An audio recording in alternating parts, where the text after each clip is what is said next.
Have you ever wondered why some people take magnesium, vitamin D3, and vitamin K2 religiously and still struggle with low energy, poor sleep, or joint pain?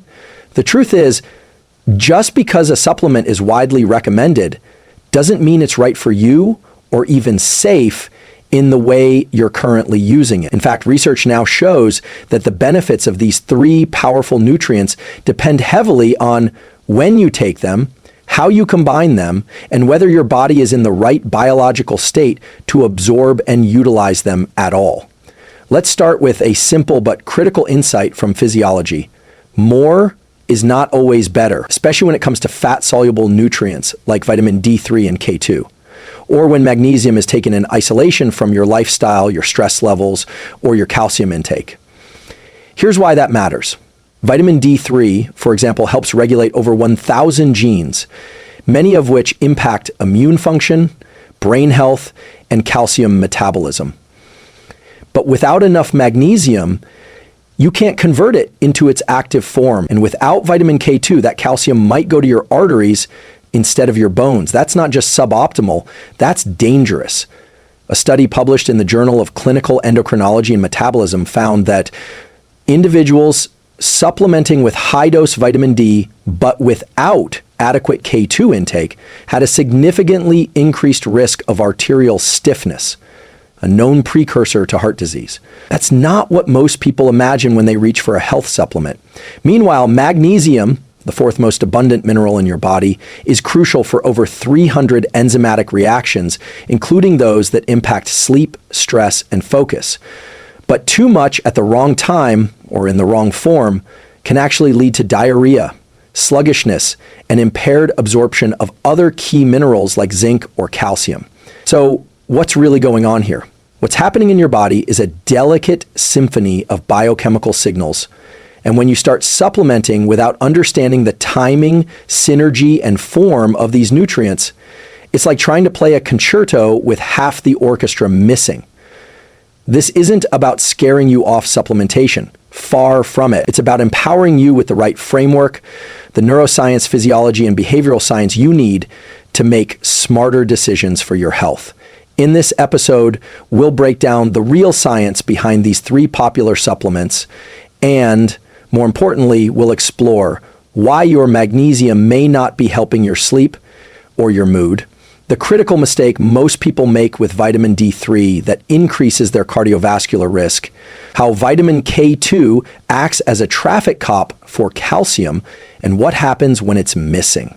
A simple way to know if you're taking the wrong form of these nutrients, when to take each one based on your circadian biology and stress levels, and the exact dosing strategies top researchers and clinicians are using today.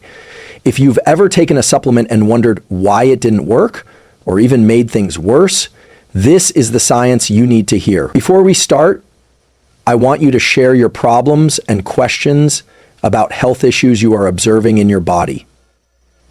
This will help me understand what are most common issues, and I will discuss them in my next videos. So let's dig in to the topic. Stay with me until the end. Most people think of magnesium as a natural sleep supplement. And yes, it's true, magnesium can help you wind down, especially at night. But that view is incredibly limited. In reality, magnesium plays a far more foundational role in your nervous system, from how your brain handles stress to how well your muscles contract, and even how efficiently you produce energy at the cellular level. Let's break it down. Magnesium is required for over 300 enzymatic reactions in the body, and many of them involve ATP, your body's energy currency. But here's the part most people miss. ATP is biologically active only when bound to magnesium. So when you're deficient, your cells literally can't power themselves correctly, but it doesn't stop there. In your brain, magnesium regulates the activity of NMDA receptors, which are involved in synaptic plasticity, learning, and memory. In plain English, without enough magnesium, your brain becomes more excitable and more prone to stress, anxiety, and even poor cognitive performance. One 2018 meta-analysis in Nutrients found that individuals with low magnesium levels were significantly more likely to experience symptoms of depression and anxiety. What's happening in the brain is a kind of overfiring. neurons firing when they don't need to, and circuits becoming overwhelmed by input that would normally be filtered out.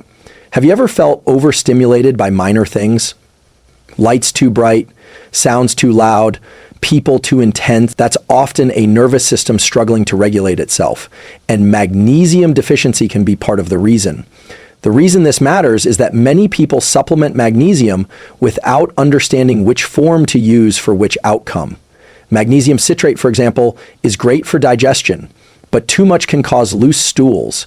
Magnesium glycinate is more calming. It binds to glycine, an inhibitory neurotransmitter.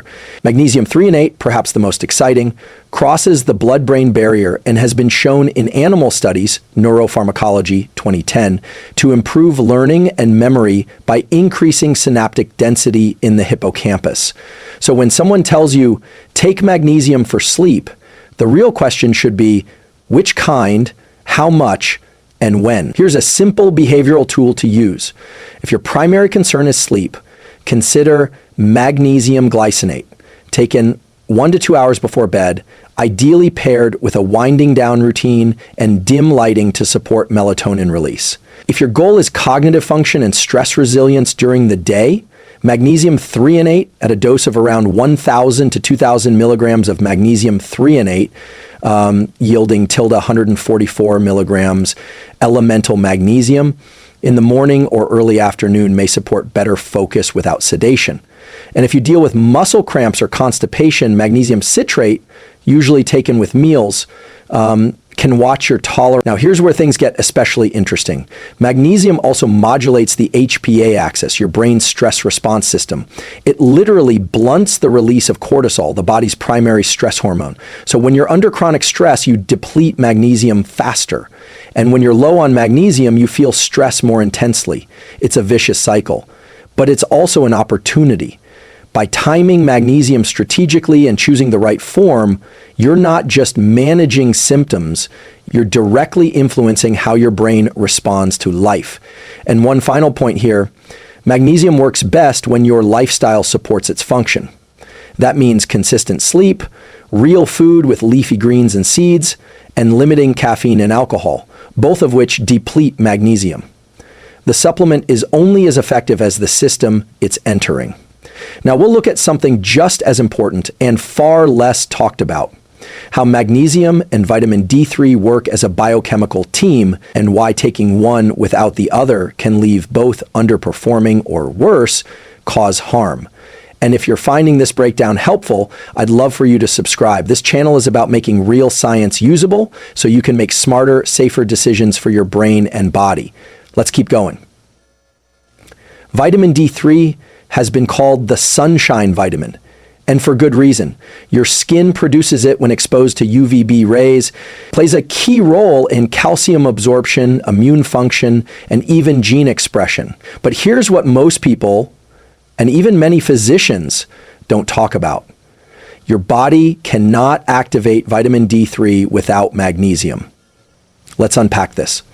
When you consume vitamin D3, either through sun exposure or supplements, it first enters your bloodstream in an inactive form to convert it into the biologically active form called calcitriol. Your body relies on a group of enzymes that are magnesium dependent. In fact, all three of the major enzymes involved in vitamin D metabolism require magnesium as a cofactor. So what happens when you're taking vitamin D3 supplements, but you're low on magnesium? You end up with a buildup of inactive vitamin D in your system, which can show up on blood tests as normal levels. But your body can't actually use it effectively. You might still feel tired, foggy, or get sick often. And worse, your risk of vitamin D toxicity increases because your body can't convert or regulate it properly. A 2018 study published in the American Journal of Clinical Nutrition found that individuals with optimal magnesium levels were far less likely to have low or high vitamin D status, suggesting that magnesium status helps regulate and stabilize D3 levels regardless of supplementation. Think of magnesium as the key that turns on the engine. Without it, you're pouring premium fuel, vitamin D3, into a car that won't start. Here's a practical example. Say you're supplementing with 5,000 IU of vitamin D3 per day, a fairly common dose. If your magnesium levels are suboptimal, which is true for up to 50% of the US population per NHANES data, your body might only convert a fraction of that to the active form. The rest builds up unused, and that's when problems can arise. Symptoms of this mismatch can include muscle weakness, fatigue, irritability, or even calcium complications like kidney stones or vascular calcification. What's happening in your brain and body is a kind of biochemical traffic jam. Vitamin D is signaling your gut to absorb more calcium, but without enough magnesium to activate it and enough vitamin K2 to direct it, that calcium has nowhere safe to go. So what can you do? Here's a simple tool to apply. If you're taking vitamin D3 regularly, make sure you're also getting around 300 to 400 milligrams of elemental magnesium per day, ideally from both food and supplements. Dark leafy greens, almonds, pumpkin seeds, and avocados are great dietary sources. If supplementing, magnesium glycinate or threonate, as discussed earlier, are gentle, bioavailable options. And here's a habit-based protocol to consider. Morning, take your vitamin D3 with your first meal, preferably one containing some fat to aid absorption. Later in the day, take magnesium, either with dinner or 1 to 2 hours before bed, depending on the form and your sleep needs. This spacing mimics how your body would naturally produce and regulate these nutrients, and it supports both absorption and utilization. Now let's address the elephant in the room. What happens when you absorb more calcium from vitamin D3, but it doesn't end up where it's supposed to? Because the absence of one overlooked vitamin, K2, could determine whether that calcium strengthens your bones or stiffens your arteries. But before we move on, if you've been learning something new here, I'd love to hear from you. Drop a comment below sharing your biggest insight so far, and consider subscribing if you haven't yet. We're building a grounded, science-driven community here, and your voice matters. Let's say you're doing everything right. You're taking vitamin D3 to improve your immune health, support your bones, maybe even boost your mood. But behind the scenes, something potentially dangerous is happening. Calcium is getting absorbed into your bloodstream, but instead of going to your bones, it's ending up in your arteries.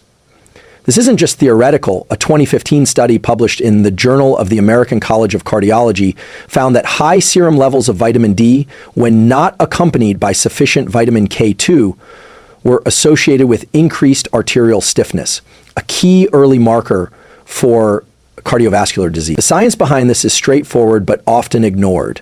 Vitamin D3 increases calcium absorption in the gut. That's its job. But where that calcium ends up, in your bones, where it strengthens, or in your arteries, where it hardens, depends heavily on vitamin K2. Vitamin K2 acts like a calcium traffic controller. Its job is to activate proteins like osteocalcin and matrix glyprotein, MGP, which literally guide calcium to your bones and teeth and keep it out of soft tissues like blood vessels, kidneys, and joints. Without K2, calcium becomes a loose cannon. And over time, this misplacement can lead to calcification in places you don't want, including the coronary arteries. Have you ever heard of someone who takes calcium supplements, eats clean, and still develops heart issues later in life? Is maybe part of the explanation. It's not just how much calcium you have, it's whether your body knows where to put it. What's happening at the cellular level is like this. Vitamin D says, let in more calcium. Vitamin K2 says, here's where to send it. Without K2, the message becomes incomplete, and calcium accumulates where it shouldn't. Let's bring this into real-world terms. If you're supplementing with vitamin D3 and magnesium but not including K2, here are some subtle signs your calcium regulation might be off. You experience muscle cramps even though your magnesium is on point. You notice joint stiffness or poor flexibility. You have mildly elevated blood pressure or a feeling of tightness in your chest. These aren't diagnostic in isolation, but they can be subtle flags that something's misfiring in your calcium metabolism. So how do we get this right? Here's a simple evidence-based protocol. Pair your vitamin D3 with vitamin K2, ideally in the MK7 form. MK7 has a longer half-life in the body than MK4, meaning it supports calcium regulation throughout the day. Doses of 100 to 200 milligrams daily are commonly used in clinical practice. Take both with your first meal of the day, ideally one containing fat for better absorption. Vitamin D and K are fat soluble, meaning they're absorbed best with dietary fat. Continue magnesium intake later in the day, as previously discussed, to ensure full enzymatic activation of vitamin D. Think of this like a nutrient triad: vitamin D3, vitamin K2, and magnesium. They work together. Leaving out one disrupts the harmony. And here's an empowering reframe. This isn't about fear. It's about precision. You now know more than 95% of people taking supplements off the shelf. And that gives you the power to not just protect your health, but to optimize it. Now, we'll dive into the actual forms of each of these nutrients, because even if your timing and pairings are right, taking the wrong form, the wrong chemical structure, could blunt the effects completely. And if this kind of deep dive into actionable science is valuable to you, hit the like button. It tells the algorithm to keep showing you grounded, empowering content, and it helps this community grow. Let's get even more specific next. If you've ever stood in the supplement aisle staring at 10 different bottles of magnesium, vitamin D3, or K2, wondering which one actually works, you're not alone. The supplement world is full of labels, claims, and confusing terminology, but here's what science and clinical experience shows. The form of a nutrient dramatically affects how your body absorbs and uses it. Let's start with magnesium. There are more than half a dozen common forms, but each has unique properties and ideal use cases. Magnesium citrate. This form is bound to citric acid, which makes it more bioavailable than some others, but it also has a laxative effect. If you're struggling with constipation or digestive sluggishness, this might help, but if your goal is neurological or muscular support, it's not your best choice. Magnesium glycinate, bound to glycine, an inhibitory neurotransmitter. This form is excellent for calming the nervous system and promoting sleep. It's gentle on the stomach and does not cause laxative effects, making it ideal for stress, anxiety, and sleep concerns. Magnesium threonate, this is the only form shown to cross the blood-to-brain barrier effectively. A 2010 study in neuropharmacology demonstrated that magnesium threonate increased synaptic density in the hippocampus, the brain's memory center. If your focus is cognitive enhancement or neuroprotection, this is your best bet. Magnesium oxide or sulfate, these are inexpensive but poorly absorbed. Magnesium oxide, for example, has bioavailability under 4%. It's cheap for a reason. Unless used for specific clinical reasons, these are generally not recommended for long-term supplementation. Now, on to vitamin D3. You'll often see D2 and D3 on labels.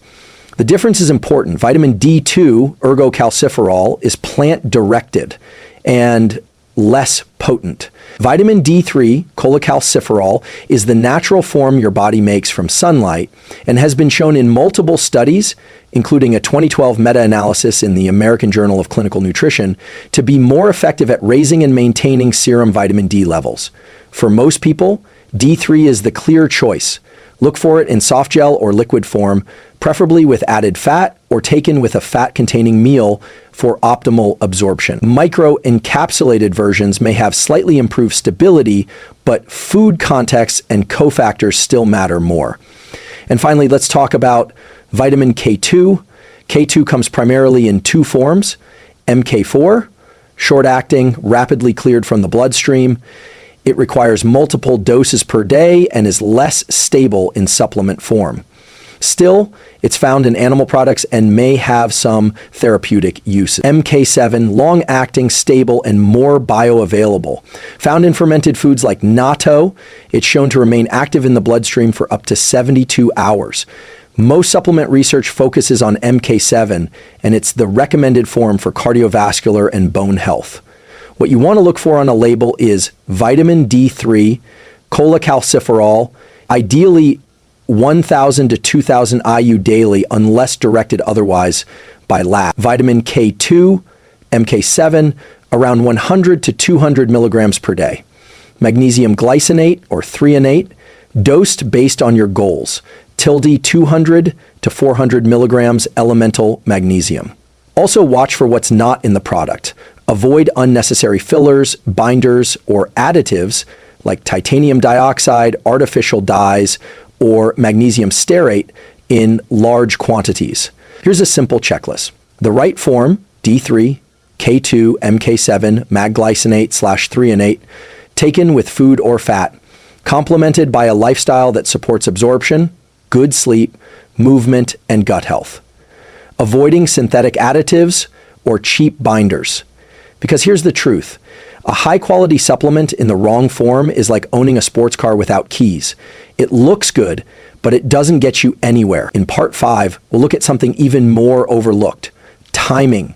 Because when you take these nutrients relative to your circadian rhythm, your meals, and your stress levels, changes how effectively they work. That's not opinion, that's biology. Let's explore how to work with your body's internal clock, not against it. We've talked about the forms of magnesium, vitamin D3, and K2, but now we need to look at something equally critical, timing. Because your body is not a machine that runs the same way 24/7. It's governed by powerful biological rhythms, especially your circadian clock, which influences everything from hormone release to nutrient absorption to immune readiness. And yet, timing is often the most overlooked part of supplementation. Most people take their vitamins whenever they remember, morning, night, with or without food, assuming it. But here's what the research shows.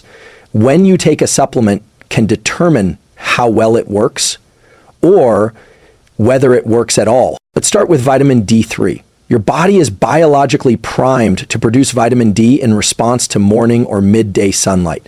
That means your enzymes and receptors are most active during that time, particularly in the morning hours when cortisol, your alertness hormone, is naturally elevated. Taking vitamin D3 in the morning or with your first meal of the day aligns with this natural rhythm and can support better hormone regulation, energy levels, and even mood. In contrast, taking D3 late in the evening can potentially interfere with melatonin production. Although the research here is still developing, one small study published in Sleep Health 2018 found that evening vitamin D3 supplementation was linked to reduced sleep efficiency in some individuals.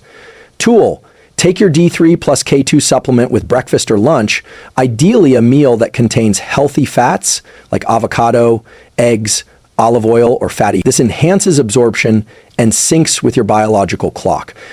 Now let's talk about magnesium. Magnesium has calming, parasympathetic activating effects, meaning it helps shift your nervous system from fight or flight to rest and digest. This makes it ideal for evening use if your goal is better sleep, muscle recovery, or stress relief. Taking magnesium 1 to 2 hours before bed can help promote relaxation and support melatonin production, especially when paired with a wind-down routine, reduce screen time, and lower light exposure. That said, if your goal is cognitive enhancement or stress resilience, magnesium threonate may be taken earlier in the day as it supports brain function without causing drowsiness. Tool: take magnesium glycinate or citrate in the evening to calm the nervous system.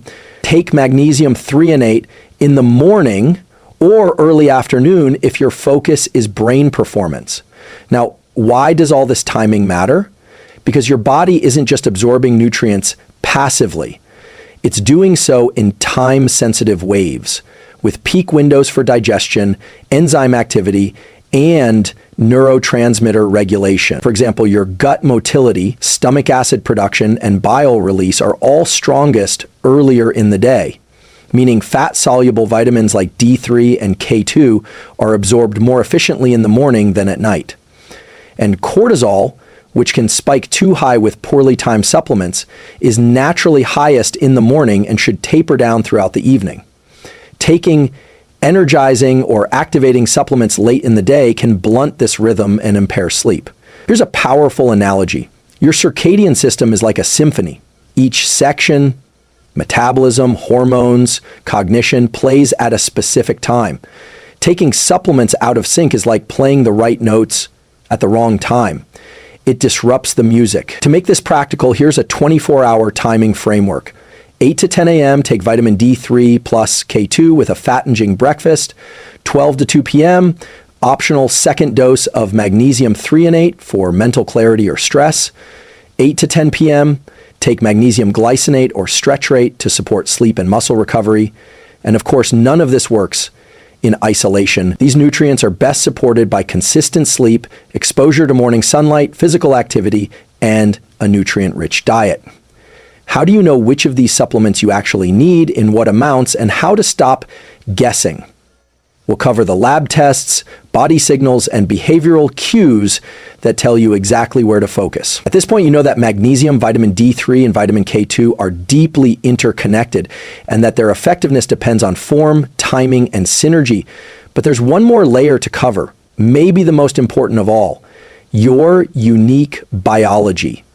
Because no matter how evidence-based a supplement protocol is, if it's not tailored to your body's current state, it might miss the mark, or worse, cause imbalances. In a world full of influencer-endorsed stacks and cookie-cutter recommendations, the real power lies in biological personalization. Let's talk about how to make this practical. Start with lab testing. If you truly want clarity, blood work gives you objective feedback. The following tests can provide actionable insights. 25-hydroxy vitamin D. This is the gold standard test for vitamin D status. Optimal levels are generally considered to be between 40 to 60 N/ml, though some functional medicine practitioners prefer 50 to 80 N/ml for immune and mood support. If your levels are low, supplementation makes sense, but if they're already high, adding more D3 without magnesium or K2 may do harm. Magnesium often appears normal even when tissue levels are low. RBC magnesium is more accurate for assessing functional magnesium status. Aim for values above 6 mg/dl. Calcium and PTH, parathyroid hormone, these help you interpret your vitamin D and K2 status in context. For example, if calcium is high and PTH is suppressed, it might indicate excess vitamin D or inadequate K2. These tests don't require a full medical workup. Many are available through direct-to-consumer labs or can be ordered through your healthcare provider. But even without labs, you can still make smart, personalized decisions using body signals. Here are some everyday cues your body gives you. Tired, wired, or anxious at night? You may need more magnesium, particularly glycinate, and less late-day screen time or caffeine. Getting sick often or feeling emotionally flat? Suboptimal D3 levels could be impairing immune and neurotransmitter function. Muscle cramps, tight joints, or dental issues? These may point to a calcium misplacement issue, meaning you're low in vitamin K2. The body whispers before it screams. Learning to listen is the core of self-optimization. Here's a protocol to test what works best for you. 1. Test or baseline, if possible, get blood work before starting any new supplement routine. 2. Stack strategically. Start with one nutrient at a time. For example, begin with magnesium glycinate in the evening for 5 to 7 days before adding vitamin D3 in the morning. Then layer in K2 after a week. 3. Journal the effects. Note sleep quality, mood, muscle tension, and focus. Patterns will emerge. Even subtle shifts matter, especially with nervous system support. 4. Reassess every 6 to 12 weeks. Adjust doses or forms based on new feedback. Supplementation should evolve, just like your body does. This is not about chasing perfection, it's about precision through awareness. And the mindset shift here is powerful. You stop reacting to marketing and start responding to your body's signals with science as your guide. And remember, these nutrients don't replace the foundations.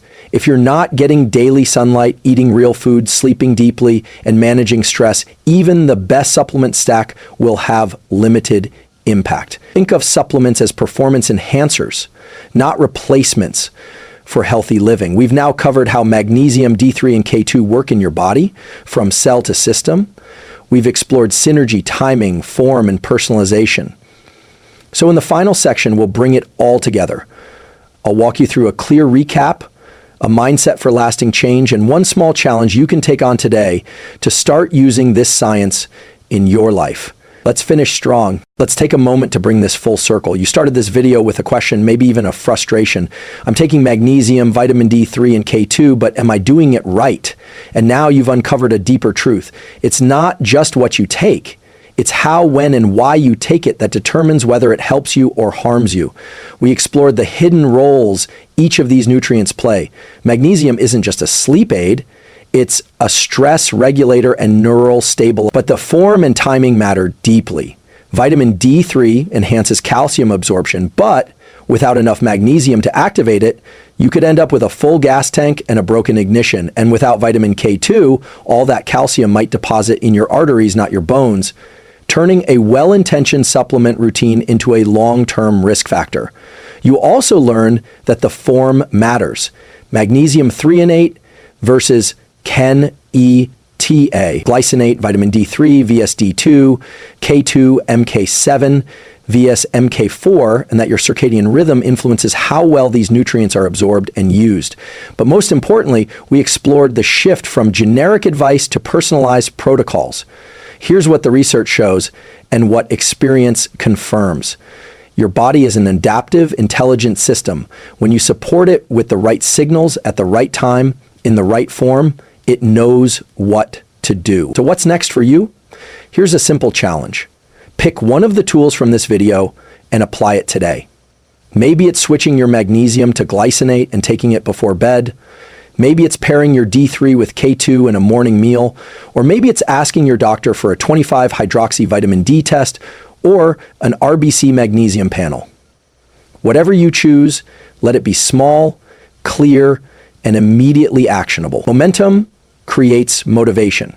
And the goal isn't perfection, it's precision over time.